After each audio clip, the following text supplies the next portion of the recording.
ভাত বেড়ে নিয়ে চলে আসলাম। তো দেখাই কি কি রান্না করেছি আমি আজকে। প্রথমেই দেখাই মেয়ে আজ দুপুরে রুটি খাবে। এই যে ওর জন্য 3-4টে রুটি করেছি।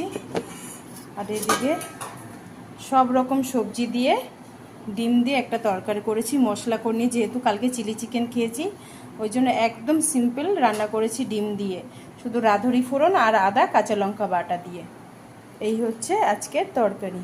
আর এদিকে সকালে রুটি করেছিলাম, আলু সোয়াবিনের একটু তরকারি আছে, এটাও মেয়ে খাবে রুটি দিয়ে, সেই জন্য ও আজ ভাতই খাবে না দুপুরে, যেহেতু সকালে টিফিন করেনি দেরি হয়ে গেছে বলে।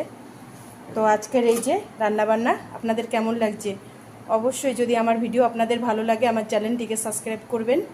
তো আসছি আবার কালকের ভিডিওতে, নতুন নতুন ভিডিও নিয়ে আসছি আপনাদের সামনে।